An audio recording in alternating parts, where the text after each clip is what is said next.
सबको रोतो देख ठाकुर जी आए। ठाकुर जी आके बोले क्यों रो रहे हो आप लोग? बोले लाला तू मथुरा जा रहे हो, कंस के पास जा रहे हो। भगवान बोले 3 दिन के काजी तो जा रहा हूं, कल जाऊंगा परसों रुकूंगा, बाकी अगले दिन तो आ जाऊंगा मैं, और कल जाऊंगा परसों ही आ जाऊंगा, 2 दिन में ही आ जाऊंगा मैं तो। सब ब्रजवासी बोले लाला हम तेरे बिना एक क्षण ना रहे, आज तक जब से तेरा जन्म भयो है ऐसा कोई वृंदावन ब्रजवासी नहीं जिसने ठाकुर जी को नित्य निहारा ना हो। बोले लाला जे 2 दिन हम कैसे रहेंगे? ठाकुर जी थोड़े रूठ गए, बोले दुनिया के बालक घूमबे जामे, मोह तो ऐसा लगे तुम सबरे मुंह को घर में ही बुढ़ो कर लोगे या ब्रज से भारी ना जान दोगे। अरे मैं तो बालक हूं, मेरा तो मन करे बाहर जावे को, मेरा तो मन करे घूमबे को, अरे कह दे ना परसों आ जाऊंगा, अब रोका ही करे हो। ठाकुर जी उदास है कि बैठ गए। तो सब ब्रजवासी बोले लाला की बात तो सही है। अरे भैया बालकन को मन करे घूमबे को, लाला को मन हेरो होगो। सब ब्रजवासी के बोले लाला तू ऐसे उदास मत हो, तू चलो जा, लेकिन सुन आ जाएगा ना और जल्दी आ जाइयो लाला, इतना समय मत लगाइयो। ठाकुर जी बोले मैं परसों आ जाऊंगा। और जब जब ठाकुर जी कहते हैं परसों आ जाऊंगा, नेत्र बंद कर लेते हैं, आंसू निकलने लगते हैं ठाकुर जी के। ब्रजवासी ठाकुर जी तो इसलिए नेत्र बंद करते हैं कि मैं कैसे बताऊं कि अब मैं आऊंगा नहीं। और ब्रजवासी यूं सोचे अरे लाला देख हम तो ऐसे ही रो रहे हैं कि हम तो ते प्रेम करें, लेकिन लाला हम तो कितना प्रेम करें, देख रो रहो बेचारो, अपने हृदय से लगा ले। अरे लाला तू परसों आ जाएगा ना, काय बात की चिंता।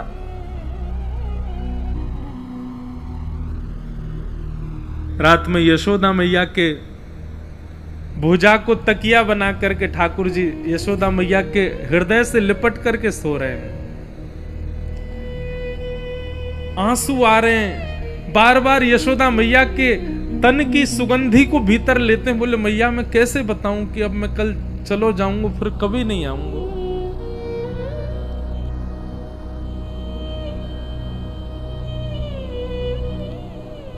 अंक में भर के यशोदा मैया लाला को सुला रही हैं और बार बार यशोदा मैया सूर्य नारायण को स्मरण करके कह रही हैं, हे सूर्य नारायण। बोल नहीं रही हैं कि लाला संग में मनी मन विचार कर रही हैं, हे सूर्य नारायण कल तुम उदय मत हुई हो, क्योंकि मेरो प्राण प्रिय कन्हैया 2 दिना के काज मुझसे दूर जा रहा है। ठाकुर जी अपने आप को रोक नहीं पा रहे हैं कि मैया तो यूं सोच रही है कि मैं 2 दिना के काजे जा रहा हूं और वाकई काजे सूर्य नारायण से प्रार्थना कर रही है कि प्रकट मत होइयो, कहीं लाला चलो नहीं जाए। मैं कैसे जाऊं व्रत छोड़ करके।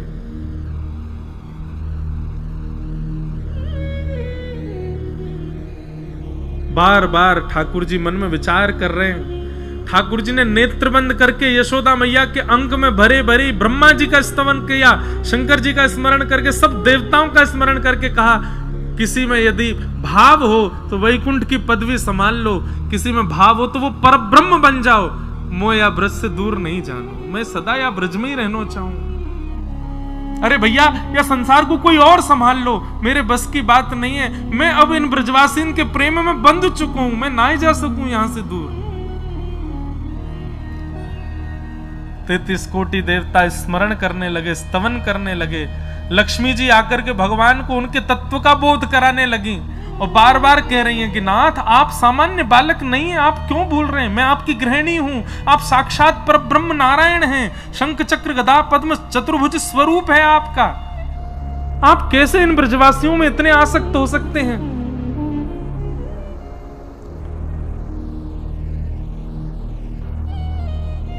पर ठाकुर जी स्वयं को रोक नहीं पा रहे। प्रातःकाल सूर्य उदय हुआ, बाल कृष्ण प्रभु उठ गए। आज पूरे ब्रजमंडल में एक अलग ही शांति, कोई पक्षी चहक नहीं रहे हैं, गैया अपना चारा नहीं चबा रही हैं, सब ब्रजवासी कोई रात्रि गए नहीं, सब नंद भवन के द्वार पर ही बैठे हैं और सब एक टक बस द्वार की ओर देख रहे हैं। लाला 2 दिना के काजे हमसे दूर जा रहे हैं।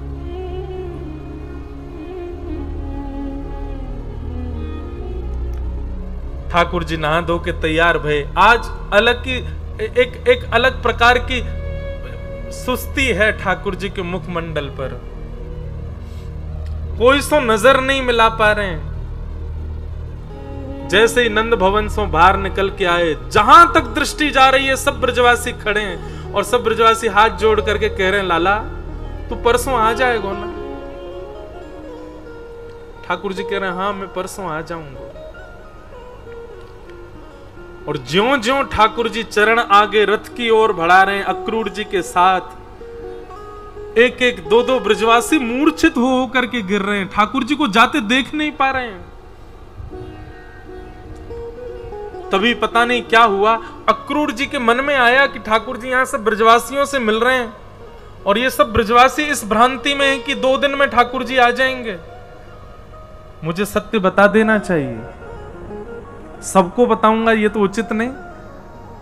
भीतर गए नंद भवन में, यशोदा मैया का हाथ पकड़ करके कक्ष में ले गए, भीतर से चटकनी लगा करके अक्रूर जी चरणों में बैठ गए, बोले मैया आपको कुछ बतानो है। और अक्रूर जी ने सब बात बता दी, कैसे वसुदेव जी ने अपनो लाला आपके यहां लाके सुलाए दियो, आपकी लाली ले जाकर के कंस को दे दी, यही बालक सुरक्षा के लिए 11 वर्ष आपके यहां रहा, अब ये बालक पुनः अपने माता पिता के पास जा रहा है, या की माँ आप नहीं है, या की माँ देवकी मैया है, वो 11 वर्षों से कारागृह में बंद हैं, ये वसुदेव जी को लाला है। ये बात सुनकर के यशोदा मैया का तो मानो रक्त ठंडा पड़ गया। एक शव के भांति शरीर, पलक नहीं झपक रही है, नेत्रों से आंसू गिर रहे हैं, कोई मुखमंडल पर किसी भी प्रकार का आव भाव प्रकट नहीं है। और चरणों में प्रणाम दो, कोई को सत्य पतो चले यहां पर, इसलिए आपको बताया है। अब मैं जा रहा हूं, आपके बालक को कुछ नहीं होगा, ये परम सुरक्षित रहेंगे मथुरा में। और ठाकुर जी को रथ में बैठा, ठाकुर जी को नहीं पता कि अक्रूर जी ने मैया को सब बता दिया है। जैसे ही रथ आगे बढ़ने लगा, रथ की चाल बढ़ने लगी, सब ब्रजवासी आर्तनाद करने लगे, रुदन करने लगे, श्याम सुंदर कह करके रोने लगे। यशोदा मैया को चेतना आई, मेरो लाला जा रो है, हमेशा के काज मुझसे दूर जा रो, एक बार जाके मिल तो लूं वासो। सब ब्रजवासियों को बीच से यशोदा मैया दौड़ करके, अरे लाला रुक जा, अरे कन्हैया रुक जा, अरे श्याम सुंदर रुक जा। यशोदा मैया को आते देख ठाकुर जी चलते हुए रथ में से कूद गए और दौड़ करके जाके यशोदा मैया के अंग से लिपट गए। यशोदा मैया ने एक एक अंग का स्पर्श किया, माथो, आंख, नाक, गाल, होठ, थोड़ी, एक एक अंग को मानो स्पर्श करके वाको भाव अपने हाथन में ले रही हैं। जैसे कोई नेत्रहीन व्यक्ति किसी के स्पर्श का सुख लेता है, ऐसे यशोदा मैया एक एक अंग के स्पर्श का सुख ले रही हैं। और अंत में ठाकुर जी के चरण छूते छूते मानो जैसे दंडवत कर रही हूं। ठाकुर जी लेट गए नीचे, बोले मैया जी कहा कर रही है तू? यशोदा मैया रुदन करते हुए बोली, लाला तेरी स्मृति अपने हाथन में ले रही हूं, क्योंकि अब या के बाद तो तू मुझको छुवे को कभी मिलेगा नहीं, मुझको सब पता चल गया, तू मेरो लाला नहीं है, तू तो देवकी को लाला है। मुझको अक्रूर ने आके सब बताई दियो। लाला ठाकुर जी को जैसे ये बात पता चली स्तब्ध हो गए, नाथ की मैया को क्यों बताया किसी ने? यशोदा मैया बोली, लाला मैं तो को रोकूंगी नहीं, लेकिन तो सो 2 वचन चाहूं। कहा, बोले पहलो वचन कि तू कभी मेरी शिकायत मत करियो देवकी सो, कि माखन खावे के पीछे मुंह को बांध दियो, मटकी फोड़वे के पीछे मेरे पीछे छड़ी लेके यशोदा भागी, ये सब बात कभी देवकी को मत बताइयो। और दूसरा वचन, तू जीवन भर देवकी की सेवा करियो, वाकई नेत्रन से कभी दूर मत जाइयो, क्योंकि मैं तो सह लूंगी लेकिन देवकी ना सह पाएगी, तू दूर गयो तो। दूसरा वचन ये चाहिए, लाला तू जीवन भर देवकी के संग रही हो, पर काउ दिना यदि तो को खबर मिले कि वृंदावन में यशोदा मैया अब मरणासन अवस्था में है, मृत्यु को प्राप्त होने वाली है, बस वास समय मेरे पास आ जाइयो लाला, मैं प्रतीक्षा करूंगी, अपने प्राणन को रोक के रखूंगी। जब तू सामने आ जाएगा तो को देख लूंगी, तेरे हाथन को स्पर्श कर लूंगी, तब प्राण निकालूंगी। बस मेरे अंतिम समय में मेरे सामने आ जाइयो लाला। ठाकुर जी बहुत रोए। मैया को हृदय से लगा लिया, बोले मैया मैं जीवन भर तेरो ही सुत कहाऊंगो ना लाला। तू बचपन में खूब कहतो कि मैया तू नाराज है जावे, मैं तो नंद बाबा को लाला हूं, तेरो ना हूं, वास में भी मुंह को व्याकुलता है जाए, पर आज अक्रूर ने आके बताई कि तू देवकी को लाला है। मैं पता ना क्यों जीवित हूं अभी तक लाला, ये निश्चित ही मेरे अंदर मातृभाव की कमी होगी, नहीं तो मेरे प्राण निकल जाने चाहिए। जा लाला सदा प्रसन्न रहियो, खूब राज करियो, तेरो ब्याह होएगो, खूब बढ़िया बहू आवेगी, बस या मैया को कभी भूलियो मत, अंतिम समय में मेरे पास आ जाइयो, और इन ब्रजवासियों को मैं देख लूंगी, इन सबन की चिंता मत कर, तू आगे जा अपनी मैया और अपने पिताजी के संग आगे को खूब सुंदर जीवन जियो, मेरो खूब आशीर्वाद। और ऐसा कह के यशोदा मैया वहीं मूर्छित हो गई।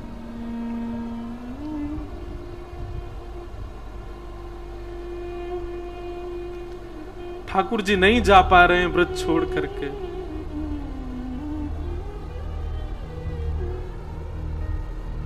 नंद बाबा आकर के लाल जी को संभाल रहे हैं, बोले लाला चल विलंब है रो है। सब ब्रजवासियों ने आकर के यशोदा मैया को उठाया, ठाकुर जी रथ में बैठ गए और मथुरा को प्रस्थान करने लगे।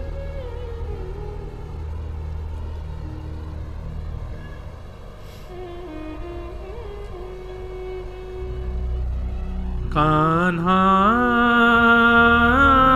तेरी जोहत रह गई बात,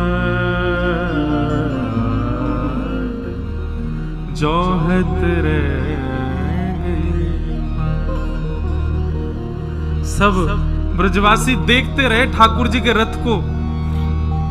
अब लाला वापस आ जाएगो, जे हम हमसे दूर जा ही ना पावेगो, नेक दूर रथ जाएगो, सोई कूद के आ जाएगो, पर ठाकुर जी नहीं आए। चले गए ठाकुर जी मथुरा। हमारे ब्रज के अनेक भावों में और शास्त्रीय प्रमाण भी है कि जैसे ही अक्रूर घाट आता है मथुरा और वृंदावन के रास्ता में, वहां अक्रूर घाट पे अक्रूर जी ने रथ रोका स्नान के लिए, उतने में ठाकुर जी ने 2 रूप धारण कर लिए। और 2 रूप कैसे धारण किए? एक ठाकुर जी का ऐश्वर्य रूप है, जो जगत नियंता जगदाधार पर ब्रह्म, जो राक्षसों को मारते हैं, सबके ऊपर निर्देश करते हैं, वो ऐश्वर्य रूप धारण किया। और एक ठाकुर जी ने प्रेम स्वरूप धारण किया, जो यशोदा मैया के हृदय के लाल जी हैं, जो गोपीन के लाल जी हैं, जो किशोरी जी के लाल जी हैं। ये 2 रूप धारण किए, एक ऐश्वर्य रूप है और एक प्रेम स्वरूप है। तो प्रेम स्वरूप श्री कृष्ण तो वापस वृंदावन ही चले गए, ऐश्वर्य कृष्ण जो हैं वो आगे की लीला में जा रहे हैं। क्योंकि अब आगे जहां कहीं भी मैं ठाकुर जी का वर्णन करूंगा, आपको प्रेम स्वरूप नहीं दिखेगा, अब ऐश्वर्य रूप दिखेगा ठाकुर जी का। और वो प्रेम स्वरूप कहां चले गए? बोले वृंदावन में ही समा गए। वृंदावन का कण कण, वृंदावन के वृक्ष, वल्लरी, पत्र, सब श्री कृष्ण वही हैं। तो ब्रजवासियों को ऐसा अनुभव होता है, वृक्ष पे बैठे हैं, ब्रजवासियों को अनुभव होता है यमुना जी में घूम रहे हैं, ब्रजवासियों को अनुभव होता है गैया चरा के जा रहे हैं, पर वो अनुभव ही होता है। क्यों? पूरा वृंदावन ही श्री कृष्ण बन गए, नंद नंदन कृष्ण। वृंदावनम परित्यज्य पाद मेकम न गच्छति, एक पैर भी ठाकुर जी वृंदावन से बाहर नहीं रखते कभी भी। इस प्रकार ठाकुर जी की लीला हुई। अब हम जल्दी जल्दी कह दें, भगवान मथुरा आए। मथुरा में आते सबसे पहले भगवान एक धोबी के पास गए, कंस के कपड़े धो रहा था। भगवान बोले हमको लत्ता दे दे बढ़िया वारे। कंस के धोबी ने कहा अरे चल भाग यहां से, हमें सब पता है तू कौन है, तुझको मथुरा क्यों बुलाया। मधुमंगल श्रीदामा ये गए थे मथुरा तक भगवान के संग। मधुमंगल बोलो लाला जी ज्यादा ही अपमान कर रहे हो, जाकू पूतना बारे हाथ दिखा दे अपने। सो ठाकुर जी ने एक हस्त प्रहार किया, धोबी मर गया। कंस के कपड़े ठाकुर जी ने पहन लिए, सब ग्वाल बालन ने पहन लिए। अब बड़े बड़ी भां, बड़े बड़े कुर्ता, और धोती दिख ही नहीं रही है, कुर्ता में ही समा गए ठाकुर जी। बिना झाड़ू की सड़क साफ रहती चल रही है, ऐसे ठाकुर जी पूरे वृंदावन मथुरा में घूम रहे हैं। तभी एक दर्जी के पास गए, दर्जी के यहाँ जाके फिटिंग करवाई ठाकुर जी ने, कपड़ा वपड़ा सब छोटे करवाए, बढ़िया पहन कर। वो बड़ी लंबी कथा है। ये दर्जी राम अवतार में भी था, प्रभु श्री राम की अचकन बनाने आया, परंतु सैनिकों ने कहा स्पर्श मत करना, दूर से ही नाप लो। तो राम जी का दूर से ही नाप ले रहा था, तो रोने लगा, बोले ठाकुर जी छूने दो। बोले अभी मत छूवे, हम कृष्णावतार में आएंगे कृष्ण बन के, और तू तब भी दर्जी बन के आइयो, और तब हम तेरे दुकान पे आवेंगे, खूब लिपट लिपट के हमारो स्पर्श करियो। आज ठाकुर जी गए तो देखते ही समझ गया, बोले ओहो ये तो पूर्व जन्म में राम जी थे, मैं तब दर्जी था। आए वहां ने तो दुकान उकान बंद करी, ठाकुर जी को खूब स्पर्श किया, खूब ठाकुर जी की सेवा करी, सुंदर वस्त्र बनाए। एक माली के यहाँ जाके भगवान ने माला पहनी, कुब्जा सामने से आ रही, वहां से भगवान ने चंदन लगवायो, वाकू सुंदर स्वरूप धारण करवा के वृंदावन भेज दियो। कुबलिया पीड़ हाथी था कंस के सभा में, पागल था वो हाथी, उसको नशा और करा दिया। भगवान के ऊपर आक्रमण करने गया, भगवान ने सूंड पकड़ करके आकाश में घुमा के वाकू पृथ्वी में फेंक दियो, वध है गयो। एक दांत ठाकुर जी ने रखो, दूसरो दांत बलराम जी ने, दोनों भीतर प्रवेश करने लगे। तभी वहां पर धनुष रखा था, भगवान श्री कृष्ण ने धनुष उठा करके एक प्रत्यंचा, दूसरी प्रत्यंचा, जैसे ही तीसरी प्रत्यंचा चढ़ा करके खींची, बीच से धनुष भंजन हो गया। आकाश में बादल गरजने लगे, पृथ्वी डामाडोल होने लगी। कंस बोला क्या हुआ, इतनी आवाज क्यों? बोले महाराज कृष्ण आए हैं द्वार पे। महाराज कंस तो वहीं घबराने लगे, नीचे मल्ल खड़े थे, 50 सीढ़ी ऊपर बैठा था कंस। बड़े बड़े मल्लों को कहा इसको मेरे पास आने मत देना, द्वार पे ही मार दो इसको। भगवान रणभूमि में प्रवेश कर रहे हैं, मथुरा के चारों ओर लाखों नरनारी ब्रजवासी सब बैठे हैं। और श्री शुकाचार्य जी वर्णन करते हैं, भगवान जब रणभूमि में प्रवेश कर रहे हैं तो मथुरा के लोगों को ठाकुर जी कैसे दिख रहे हैं।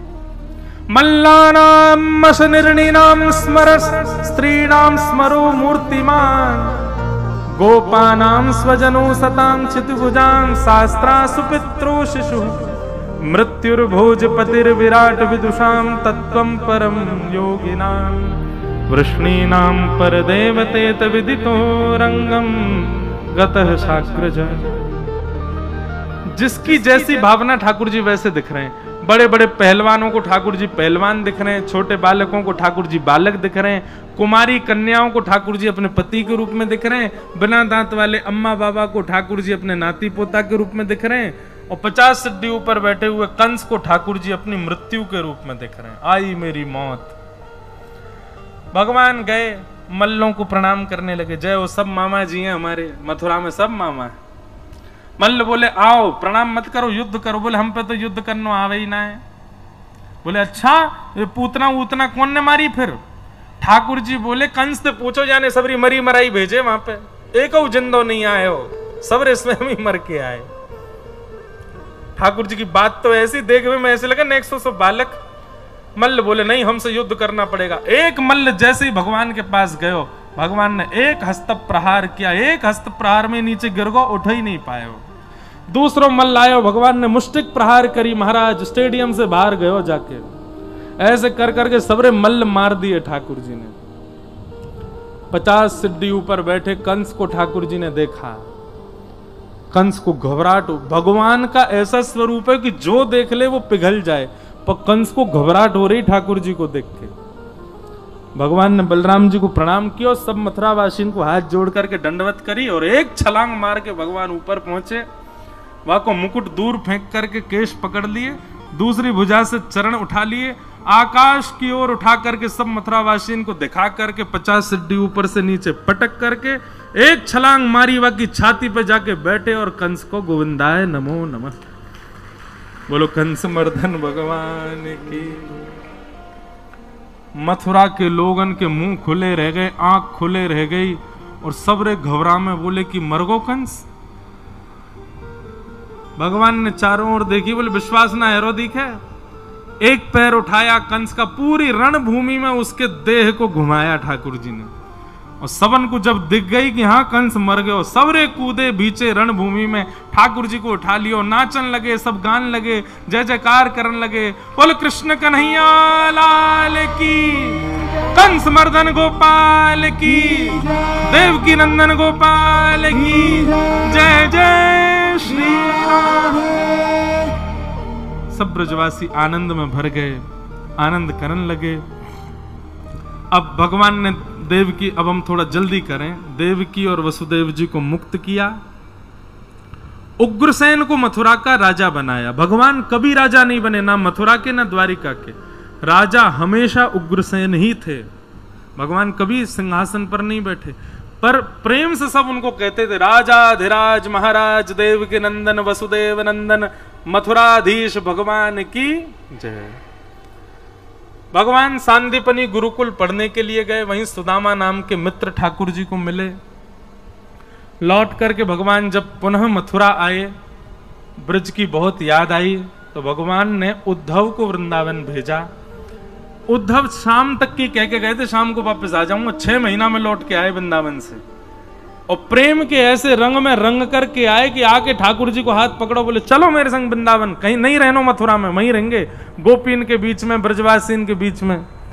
ठाकुर जी ने उद्धव से कही, उद्धव ये सब ब्रजवासी गोपी मेरे संगी रहते हैं, कोई अलग नहीं है, केवल तुम्हारे चित्त में प्रेम प्रकट करने के लिए पूरी लीला हुई थी।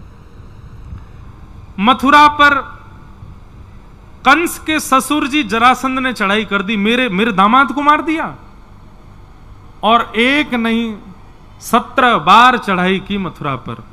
हर बार कृष्ण बलराम ने मिलकर के पूरी सेना को मार दिया, अकेले जरासंध को छोड़ देते। हर बार जरासंध फिर जाता, फिर से सेना इकट्ठी करके लाता, फिर चढ़ाई करता, भगवान फिर छोड़ देते। अब की बार जरासंध ब्राह्मणों की सेना लेकर के आया, या ब्राह्मणों को अनुष्ठान पर बैठा करके आया, तो ब्राह्मणों के हित के लिए भगवान ने मन में विचार किया, बोले कि भैया ब्राह्मणन को कहीं श्रम नहीं है जाए। सो ठाकुर जी रणभूमि में युद्ध करते करते बलराम जी का हाथ पकड़ करके रणभूमि से भाज गए। बोलो रण छोड़ राय भगवान की। विप्रधेनु संतन के कारण रण छोड़ो ब्रजनाथ। विप्रधेनु संतन के कारण रण छोड़ो ब्रजनाथ। गोमती तट द्वारवती पधारे, गोमती तट द्वारवती पधारे, कहलाए द्वारिका नाथ। वृंदावन प्यारो वृंदावन, वृंदावन प्यारो वृंदावन। जिस प्रकार ये सप्तनिधियों का पद है ना, ऐसी हमारी कहीं धाम में कथा होती है तो एक पंक्ति हम वहां की भी जोड़ देते हैं इसमें। तो द्वारिका की पंक्ति ये है, विप्रधेनु संतन के कारण, मतलब गौ ब्राह्मण और संतों के लिए रण छोड़ो ब्रजनाथ। रण छोड़ करके ठाकुर जी भागे। कहां गए? गोमती तट, गोमती के तट। और द्वारिका का असली नाम है द्वारावती। क्या नाम है? गोमती तट द्वारवती पधारे, कहलाए द्वारिका नाथ। वृंदावन प्यारो वृंदावन। ठाकुर जी द्वारिका पहुंचे हैं और द्वारिका में जाकर के सबसे पहले तो भैया, बड़े भैया बलराम जी को ब्याह भयो। भीष्मक राजा की कन्या के साथ बलराम जी का ब्याह रेवत राजा की कन्या रेवती के साथ में हुआ और भगवान कृष्ण के विवाह का प्रसंग प्रारंभ हुआ। सब सोचने लगे कहां होएगा, कैसे होगा। बहुत सुंदर प्रसंग है भगवान के विवाह का, पर अवकाश नहीं है ज्यादा। पर हम कल यहीं से कथा सुनाएंगे ठाकुर जी के विवाह का प्रसंग कैसा था। कैसे रुक्मणी जी से विवाह हुआ, बहुत अच्छी कथा है। पर अभी बस इतना सुन लो कि भीष्मक राजा की पुत्री हैं रुक्मणी, और रुक्मणी जी ने संतों के मुख से बड़ी प्रशंसा सुनी, ठाकुर जी की खूब कथा सुनी, और कथा सुनकर के रुक्मणी जी ने उनको अपने पति के रूप में वर्ण कर लिया। रुक्मणी जी ने पत्र लिखा, और पत्र लिख करके ठाकुर जी को अपने हृदय की सब बात बता दी। श्रुत्वा गुणान भुवन सुंदर शृण्वतां ते निर्विश्य कर्ण विवरै हरतुंगतापम रूपम दृशां दृशिमताम अखिलार्थ लाभम त्वय्यच्युता विशति चित्रम पत्रपम में। रुक्मणी जी ने भगवान को पत्र लिख करके बताया कि मैंने आपके रूप और गुणों को सुना, जब से सुना तब से आपका वर्ण कर लिया, तब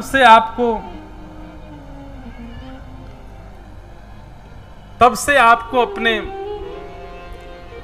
पति रूप में मान लिया है। आप आकर के हमारा वर्ण करो। बहुत सुंदर पूरे 7 श्लोक हैं रुक्मणी जी के। एक एक श्लोक में इतना सुंदर भाव रुक्मणी जी कहते हैं। कल हम ये श्लोक की भी व्याख्या विस्तार से करेंगे। रुक्मणी जी ने पत्र लिख करके भेजा। ब्राह्मण सुदेव नाम के ब्राह्मण गए और जाकर के भगवान को पत्र सुनाया। पत्र सुनते ही ठाकुर जी खड़े हो गए, रथ में जाकर के बैठे, सुदेव ब्राह्मण को बैठा करके सीधे कौंडिन्यपुर आए। और कौंडिन्यपुर आकर के भगवान ने, रुक्मणी जी देवी पूजा के लिए जा रहे हैं। आहा, जय जय गिरिवर राज किशोरी, जय महेश मुख चंद्र चकोरी। हो मैंने मेहंदी लगाई रे कृष्ण नाम की, हो मैंने मेहंदी लगाई रे कृष्ण नाम की, हो मैंने मेहंदी लगाई रे कृष्ण नाम की, हो मैंने मेहंदी लगाई रे कृष्ण नाम की, हो मैंने बिंदिया सजाई रे कृष्ण नाम की, हो मैंने बिंदिया सजाई रे कृष्ण नाम की। मेरा जीवन है कृष्ण, मेरा जीवन है कृष्ण, हो मेरा जीवन है कृष्ण, मेरा जीवन है कृष्ण, हो मेरा जीवन है कृष्ण, मेरा जीवन है कृष्ण, हो मेरा जीवन है कृष्ण, मेरा जीवन है कृष्ण। हो मैंने बिंदिया सजाई रे कृष्ण नाम की, हो मैंने बिंदिया सजाई रे कृष्ण नाम की, हो मैंने मेहंदी लगाई रे कृष्ण नाम की, हो मैंने मेहंदी लगाई रे कृष्ण नाम की। मेरे नैनों में गोकुल वृंदावन, मेरे नैनों में गोकुल वृंदावन, मेरे प्राणों में मोहन मन भावन, मेरे प्राणों में मोहन मन भावन। ओ मेरा जीवन है कृष्ण, मेरा जीवन है कृष्ण, ओ मेरा जीवन है कृष्ण, मेरा जीवन है कृष्ण। ओ मैंने माला सजाई रे कृष्ण नाम की, ओ मैंने माला पहराई रे कृष्ण नाम की, ओ मैंने मेहंदी लगाई रे कृष्ण नाम की, ओ मैंने मेहंदी लगाई रे कृष्ण नाम की, ओ कृष्ण नाम की, हाँ कृष्ण नाम की, कृष्ण नाम की। रुक्मणी जी देवी पूजा के लिए जा रही थी। पत्र में रुक्मणी जी ने पहले ही लिख दिया था कि परसों हमारा विवाह है, कल हम रुक्मणी देवी पूजन के लिए जाएंगी, आप कल ही आकर के हमारा वर्ण कीजिए। तो भगवान एक ही दिना में द्वारिका से कौंडिन्यपुर आ गए, और जैसे ही रुक्मणी जी देवी पूजा के लिए गईं, भगवान वहीं उपस्थित हो गए। भगवान के रूप लावण्य को देख, एक तो ठाकुर जी सुंदर, और ऊपर से ऐसा श्रृंगार करके गए, ऐसा श्रृंगार करके गए महाराज जितने सैनिक रुक्मणी जी की सुरक्षा में थे सब ठाकुर जी को देखते ही रह गए। रूप माधुरी का दर्शन करके सब भूल गए हमको रुक्मणी जी की रक्षा करनी है। और ठाकुर जी बीच सैनिकों से रुक्मणी जी का हरण करके द्वारिका ले गए। रुक्मणी के भाई रुक्मी ने बीच में रोकने का प्रयास किया तो भगवान का थोड़ा सा उसके साथ युद्ध हुआ। बलराम जी ने आकर के शांत किया। रुक्मणी जी को द्वारिका ले गए। वसुदेव देवकी ने पूछा, लाला जे कौन है? ठाकुर जी बोले, मोए ना पता, इनते ही पूछो कौन है। रुक्मणी जी तो पूछी, आप कौन हो? बोले, आपके लाला हमारो हरण करके लाए हैं। वसुदेव जी बोले, लाला जे कोई मक्खन है जो तू हरण कर लायो है? कम से कम ब्याह तो डट के कर ले, सब चीज हरण करके करेगो। ठाकुर जी बोले, देखो पत्र, इनने स्वयं लिखो है पत्र में कि हमारो वर्ण करो। हमने तो इनकी इच्छा पूरी करी, अपनी इच्छा से हमने कछु नहीं कियो।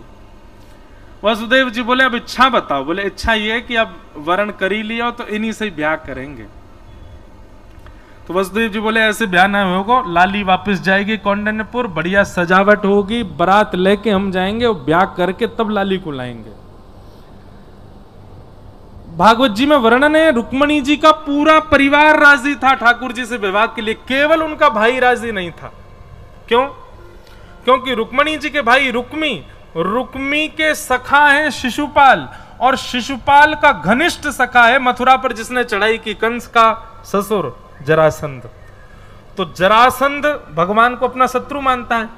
इस नाते से मेरे सखा के शत्रु हैं कृष्ण, इस नाते से रुक्मी भगवान को शत्रु मानता था। और शिशुपाल जो है रुक्मी का सखा शिशुपाल, ये भगवान की बुआ का बेटा है। इससे रुक्मणी जी का विवाह पक्का हो गया था, पर भगवान पहले ही हरण करके ले गए। तो वो वैसे ही बहुत गुस्सा में बैठा था, ठाकुर जी से बड़ी शत्रुता मान ली उसने। लेकिन घर के लोगों ने कहा, एक व्यक्ति के नाराज होने से ब्याह नहीं रुकेगा, ब्याह तो होगा। और महाराज पूरे कौंडिन्यपुर को सजाया गया। ठाकुर जी द्वारिका से बारात लेकर के आए और दुल्हा बनकर के जब लाल जी पधारे, आहा, एक तो इतने सुंदर, ऊपर से दुल्हा और बन आए। कौंडिन्यपुर की सब गोपियां ठाकुर जी को गारी देवे के लिए खड़ी भई। जमाई को गारी दे में जैसे दुल्हा आए, सब कहने लगी, मुकुट धर सांवरे रे लाला। अच्छा, इतनी जल्दी? खड़े रहो वहीं पर, अभी ब्याह नहीं होगा जब तक हमारी इच्छा नहीं। काय को आ गए? खड़े रहो वहीं पर। कह रहे हैं ठीक है। कैसे बोले लाला। रुक्मणी जी क्या प्रतीक्षा कर रही है? ये देखो, ये आनंद है अपनों, छोटी छोटी दो लाली कृष्ण रुक्मणी बनी है।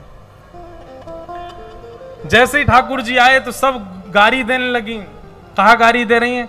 मुकुट धर सांवरे रे लाला, दोए बापन के जाए। ओहो, इनके दो दो पापा जी हैं। एक द्वारिका में बसे रे लाला, दूजे गोकुल राय, मुकुट धर सांवरे रे लाला, दोए बापन के जाए।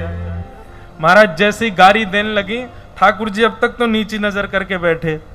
जैसे ही ठाकुर जी ने कटाक्ष ऊपर करके उन गोपीन को, देखो जो गारी दे रही, सबरीन की जीभ कट गई, दांतन के नीचे आ गई ठाकुर जी को रूप देखते ही। और ठाकुर जी को गारी देनो भूल गई सबरी, भीष्मक राजा को गारी देने लगी, रुक्मणी जी के पिताजी को गारी देने लगी। ऐसी ठाकुर जी की अद्भुत छटा। सब लोग नाच रहे हैं, गा रहे हैं, सब लोग सांवरिया बोलियो मेरे पीछे हैं। हो मोहे प्यारो लागे सांवरिया। अच्छा देखो, ऐसी बारात देखी आपने? अकेलो दुल्हा है और एक भिंडला सखी संग में। भाव से दोनों भुजा उठा के गाओ, सांवरिया बोलियो। मोहे प्यारो लागे सांवरिया, मोहे प्यारो लागे सांवरिया, आज दुल्हा बने हैं सांवरिया, ओ बड़े सुंदर सजे हैं सांवरिया, ओ बड़े बड़े चोखे सजे हैं सावरिया, ओ बड़े प्यारे लगे हैं सावरिया, मोहे प्यारो लागे सावरिया, मोहे प्यारो लागे सावरिया, ओ मोहे प्यारो प्यारो लागे सावरिया, ओ ये तो द्वारिका के राजा सावरिया, ओ ब्रज के हैं ग्वाला सावरिया, ओ आज दुल्हा बने हैं सावरिया, ओ बड़े सुंदर सजे हैं सावरिया, मोहे प्यारो लागे सावरिया, मोहे प्यारो लागे सावरिया, मोहे प्यारो प्यारो लागे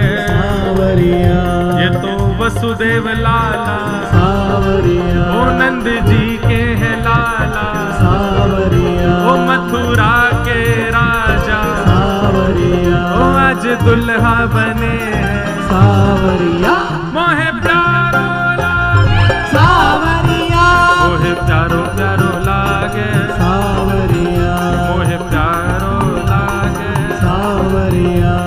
अब ठाकुर जी की भैया जयमाल है रही है, झटपट करो भैया, जल्दी समय नहीं है ज्यादा, झटपट कर दो ब्याह हैं। और पहली बरमाला रुक्मणी जी डाल दो ठाकुर जी को। हाँ, रुक्मणी जी पतो ना है कि मैं ही रुक्मणी हूं। बोलो रुक्मणी रमण भगवान की। और ठाकुर जी ने वो पहना दी रुक्मणी जी को। जय हो, बधाई हो, बधाई हो, आई हो, बधाई हो। अब देखो, कोई को बुरी लगे सो लगे, पर हमारे काज तो भैया ये राधा और श्री ठाकुर जी, हमारी रही तो राधा रमन है। हमारे यहाँ तो ब्रजमंडल में रुक्मणी जी थोड़े, किशोरी जी तो ब्याह होएगा ठाकुर जी को।